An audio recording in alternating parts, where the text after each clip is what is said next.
بنتے ملم آلمگیر صدیقی کے ساتھ نکاح بعوض حق مہر 10,000 روپے سکہ راج الوقت قبول کرتے ہیں۔ عبید نے ایک لمحے کے لیے میرب کی طرف دیکھا۔ اس کی آنکھوں میں کوئی جذبہ نہیں تھا۔ یہ کوئی محبت کا لمحہ نہیں تھا، یہ ایک سودا تھا، اور وہ اپنی قیمت لے چکا تھا۔ قبول ہے، عبید نے سپاٹ، پرسکون اور بے جذبہ لہجے میں کہا۔ پھر میرب کی باری آئی۔ قبول ہے، اس نے فوراً کہا، جیسے کسی اہم فائل پر دستخط کر رہی ہو، بغیر کسی جذبے یا ہچکچاہٹ کے۔ مبارک ہو، مسٹر جمشید نے مسکراتے ہوئے کہا۔ میرب اور امید نے سر ہلا کر مبارکباد وصول کی۔ صوفیہ بیگم نے آنسو پوچھتے ہوئے عبید کے سر پر ہاتھ رکھا۔ بیٹا، میری بیٹی بہت ضدی ہے، لیکن دل کی بری نہیں ہے، اس کا خیال رکھنا۔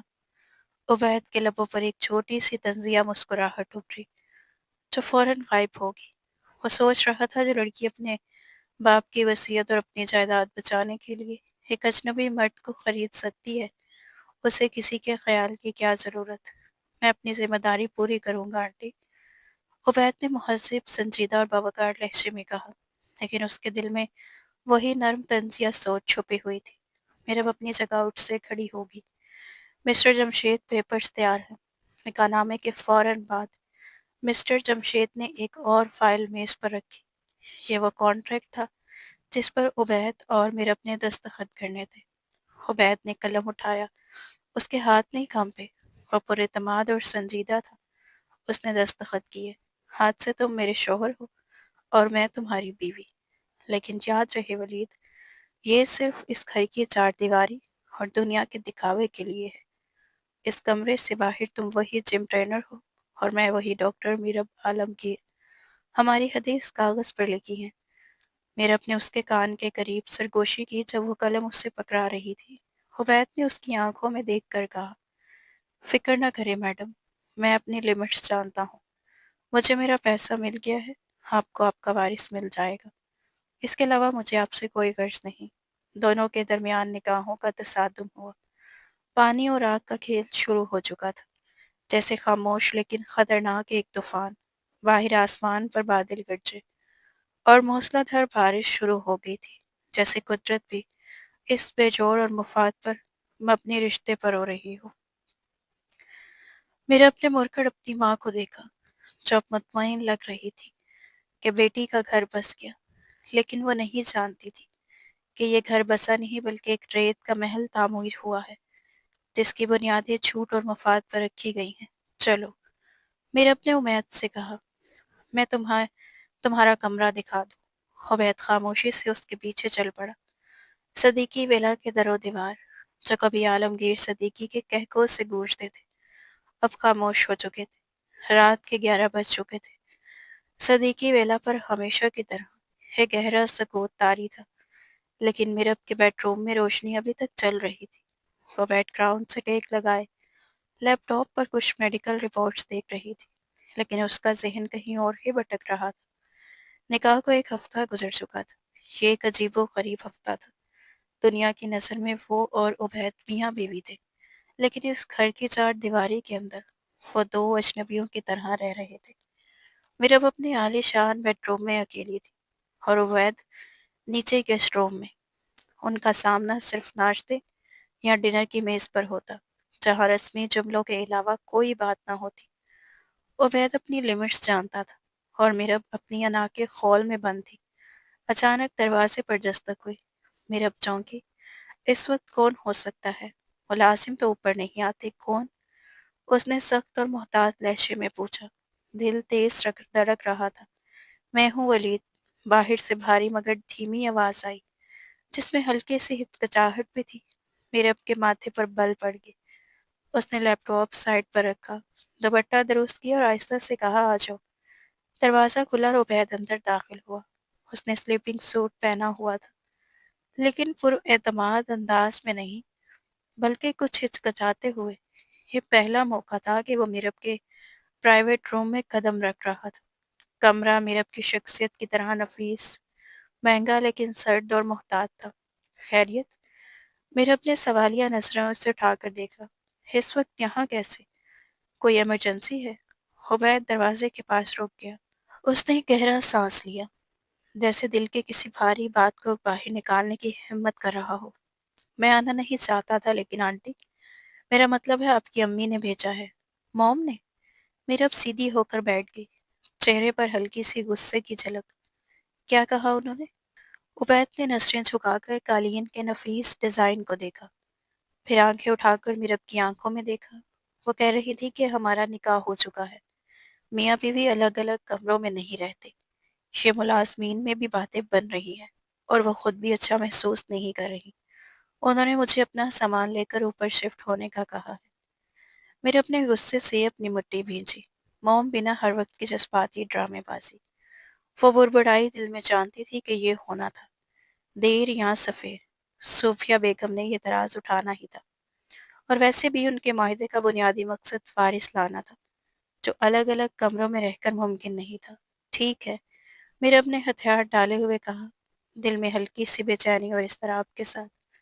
موم کی طبیعت ویسے ہی ٹھیک نہیں رہتی، میں انہیں پریشان نہیں کرنا چاہتی۔ دروازہ لاک کر دو۔ عبید نے پلٹ کر دروازہ لاک کیا۔ میرے اب کے دل کی دھڑکن بے ترتیب ہوگی۔ ایک انجانہ سا خوف اور گھبراہٹ اس کے رگوں میں سرایت کر گئی تھی۔ ایک غیر مرد، ایک اجنبی، اب اس کے ساتھ اس کے بیڈ روم میں موجود تھا۔ عبید مرا اور کمرے کا جائزہ لینے لگا۔ اس کی نظر مخملی صوفے پر پڑی، جو کھڑکی کے پاس رکھا ہوا تھا۔ میں اپنا تکیہ اور کمبل لے آیا ہوں، عبید نے ادب سے کہا۔ آواز میں ہلکی سی محتاط کے ساتھ نرمی بھی تھی۔ آپ بیڈ پر آرام کریں، میں اس کاؤچ پر سو جاؤں گی، مجھے عادت ہے، کوئی مسئلہ نہیں۔ وہ آگے بڑھا تاکہ صوفے پر جگہ بنا سکے، لیکن میرب کی آواز نے اسے روک دیا۔ رکو۔ عبید رک گیا اور مڑ کر اسے دیکھا۔ آنکھوں میں ہلکی سی حیرت اور احتیاط تھی، لیکن دل میں وہ خاموشی اور احترام موجود تھا جو اس کی شخصیت کا حصہ تھا۔ میرب کا چہرہ سپاٹ تھا، لیکن اس کی آنکھوں میں ایک عجیب سی ضد اور دیے گئے ہوئے احساسات کی چمک تھی۔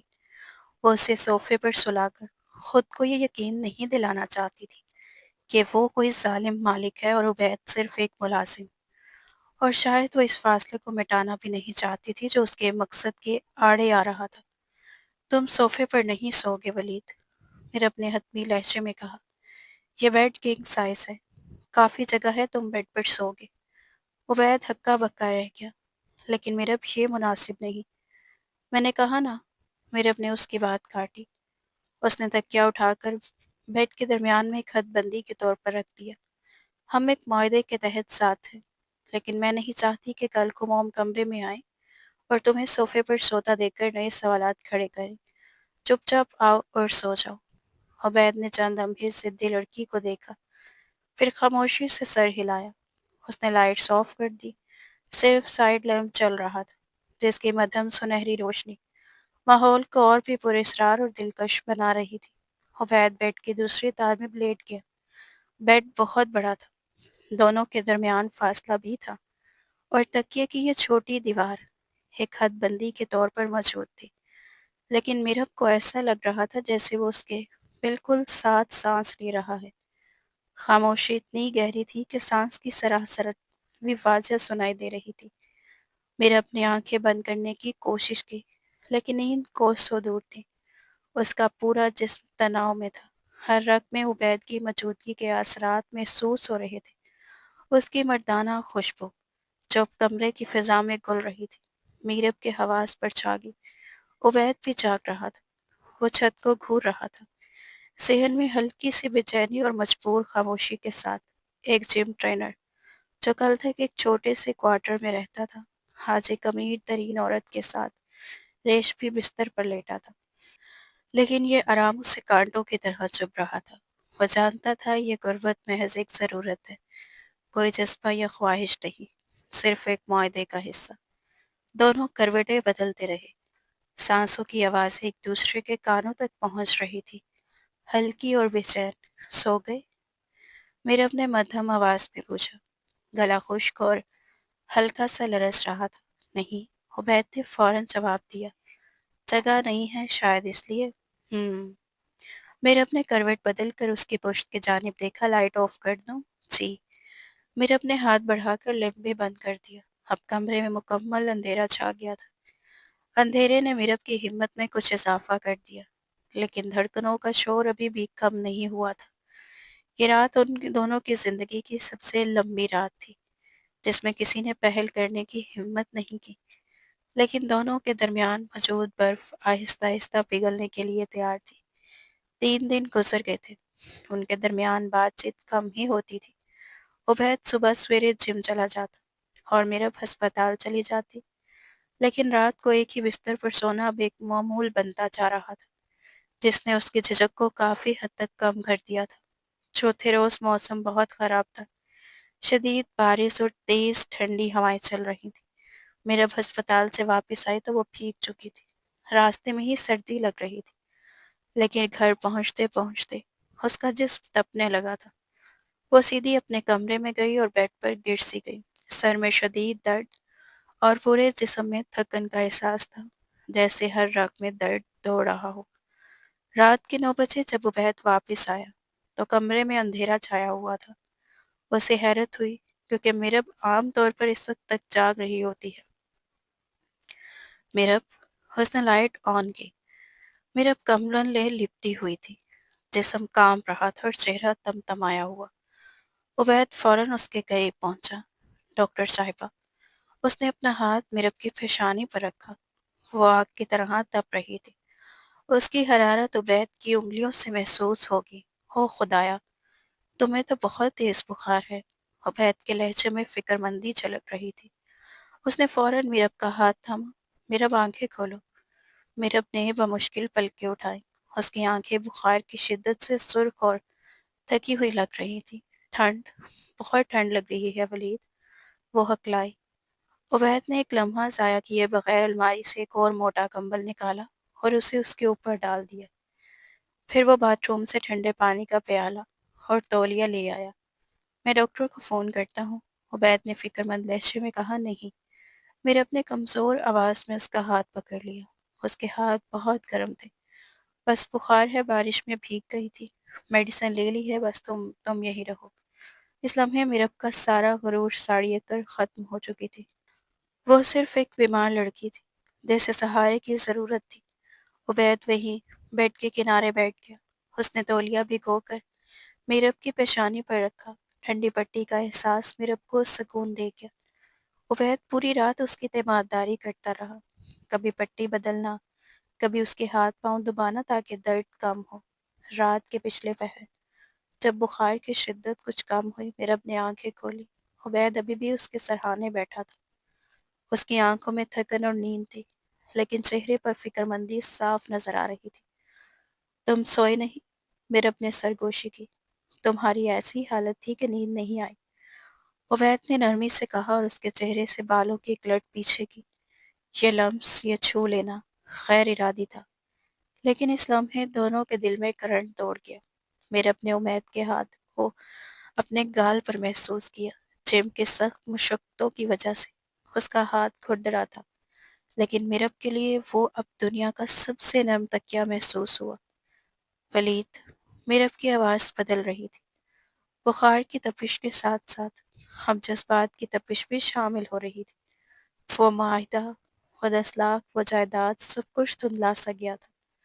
سامنے صرف ایک مرد تھا جس نے اس کی پرواہ کی تھی، اور یہی لمحہ اسے سب سے زیادہ قریب محسوس کروا رہا تھا۔ میں ٹھیک ہوں اب، میرب نے کہا، مگر اس نے عبید کا ہاتھ چھوڑا نہیں۔ اس نے عبید کے ہاتھ کو اپنے لبوں سے لگا لیا۔ عبید کا دل اچانک حلق میں اٹک گیا۔ میرب، تم ہوش میں ہو؟ پہلی بار ہوش میں ہو ولید۔ میرب نے نم آنکھوں سے اسے دیکھا۔ وہ آہستگی سے اٹھنے کی کوشش کرنے لگی، مگر عبید نے اسے سہارا دیا۔ وہ اتنے قریب تھے کہ ان کی سانسیں ٹکرا گئی تھیں۔ کمرے کی خاموشی میں صرف ان کی دھڑکنیں گونج رہی تھیں۔ بارش کی بوندیں کھڑکی کے شیشے پر دستک دے رہی تھیں۔ عبید نے جھک کر میرب کی آنکھوں میں دیکھا۔ وہاں سرد مہری نہیں، بلکہ ایک مدھم سی دعوت، ایک کمزور لمحے کی پکار تھی۔ تمہیں آرام کی ضرورت ہے، عبید نے کہنا چاہا، لیکن الفاظ اس کے گلے میں اٹک گئے۔ میرب نے اپنا سر عبید کے سینے پر رکھ دیا۔ مجھے آرام ہی تو مل رہا ہے۔ عبید کا سب ٹوٹنے لگا۔ اس نے اپنے بازو میرب کے گرد لپیٹ لیے۔ وہ لڑکی جو کل تک اسے خریدنے کی بات کر رہی تھی، آج اس کی باہوں میں پگھل رہی تھی، اور وہ لڑکا جو صرف پیسے کے لیے آیا تھا، آج جذبات کے طوفان میں بہہ رہا تھا۔ باہر بادل زور سے گرجا اور کمرے کی لائٹ بند ہو گئی، مگر اندھیرا اب ان کے لیے اجنبی نہیں تھا۔ معاہدے کی شکیں کہیں پیچھے رہ گئی تھی اور فطرت نے اپنا کھیل کھیل لیا تھا۔ دونوں کے درمیان حائل آخری لکیر بھی مٹ چکی تھی۔ یہ تیسرا سلائس ہے پیزے کا، اور اگر میں غلط نہیں ہوں تو ڈاکٹر میرب عالمگیر ہی اپنے مریضوں کو جنک فوڈ اور چیز سے دور رہنے کا مشورہ دیتی ہے نا؟ عبید کی شوخ آواز پر میرب نے پیزے کا سلائس منہ کے قریب روک لیا اور آنکھیں سکیڑ کر اسے دیکھا۔ وہ دونوں شہر کے ایک مشہور اوپن ایریا ریسٹورنٹ میں بیٹھے تھے۔ رات کی خنک ہوا چل رہی تھی اور فضا خوشگوار تھی۔ شٹ اپ ولید، میرب نے مسکراتے ہوئے کہا، اور بے پرواہی سے پیزے کا بڑا بائٹ لیا۔ میں ڈاکٹر کلینک میں ہوتی ہوں اس وقت میں۔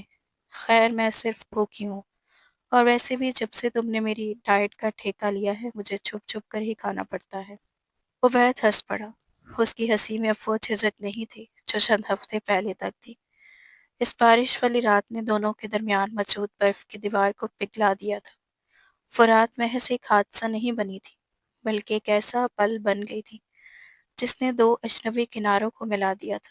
ویسے یہ سوٹ آپ پر بہت جچ رہا ہے، عبید نے سنجیدگی سے اس کی طرف دیکھتے ہوئے کہا۔ نیلا رنگ آپ کی شخصیت کے ٹھہراؤ کو مزید گہرا کر دیتا ہے۔ میرب کے گالوں پر ہلکی سی سرخی دوڑ گئی۔ پہلے اسے اپنی تعریف سننے کی عادت تھی، لیکن عبید کی تعریف میں ایک سچائی تھی جو اسے اچھی لگنے لگی تھی۔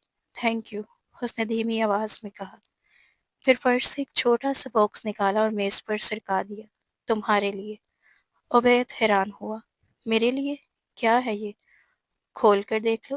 عبید نے باکس کھولا، اندر ایک بہت نفیس اور قیمتی گھڑی تھی۔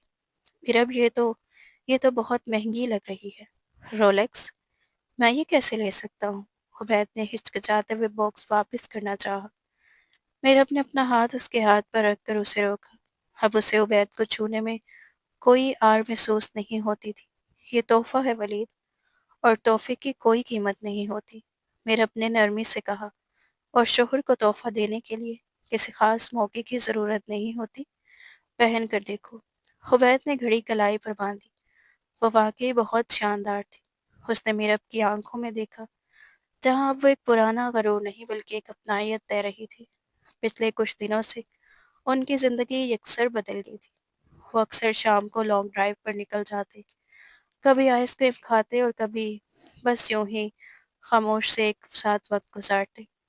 عبید نے مرہم کو وہ چھوٹی چھوٹی خوشیاں دکھائیں جو وہ اپنے لیے بڑی گاڑیوں اور برانڈڈ زندگی میں نظر انداز کر چکی تھی۔ سڑک کنارے بٹا ہوا کھانا، بارش میں چھتری کے بغیر چلنا، مرہم کو زندگی کا ایک نیا رخ نظر آ رہا تھا جو اسے بہت اچھا لگ رہا تھا۔ چند دن بعد صبح کا وقت تھا۔ مرہم تیار ہو کر اسپتال جانے کے لیے نیچے اتر رہی تھی کہ اچانک اسے چکر آیا۔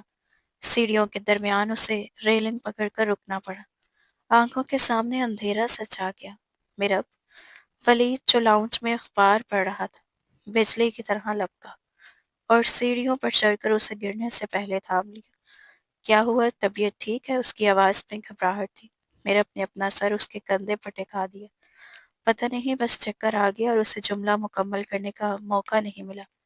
متلی کی شدید کیفیت نے اسے گھیر لیا۔ وہ فوراً منہ پر ہاتھ رکھ کر واش روم کی طرف بھاگی۔ عبید پریشانی کے عالم میں اس کے پیچھے گیا۔ جب میرا باہر نکلی تو اس کا رنگ زرد پڑ گیا تھا اور وہ نڈال لگ رہی تھی۔ ہم ابھی ہسپتال جا رہے ہیں، عبید نے فیصلہ کن انداز میں کہا۔ میں ڈرائیور کو گاڑی نکالنے کا کہتا ہوں۔ نہیں ولید، بس فوڈ پوائزنگ ہو گئی ہے، میں ٹھیک ہوں، میرا اپنے اعتراض کرنا چاہا۔ ایک لفظ نہیں۔ عبید نے اسے بازو میں اٹھا لیا۔ تم ڈاکٹر ہوگی اسپتال میں، لیکن اس وقت تم صرف میری بیوی ہو اور تمہاری طبیعت ٹھیک نہیں ہے۔ میرے اپنے مزاحمت نہیں کی۔ عبید کی یہ فکر اور یہ اختیار اسے اندر تک سرشار کر گیا۔ وہ خاموشی سے اس کے سینے سے لگ گئی۔ ہسپتال کے ویٹنگ روم میں عبید بے چینی سے ٹہل رہا تھا۔ میرا بندر ڈاکٹر شاہدہ کے پاس تھی۔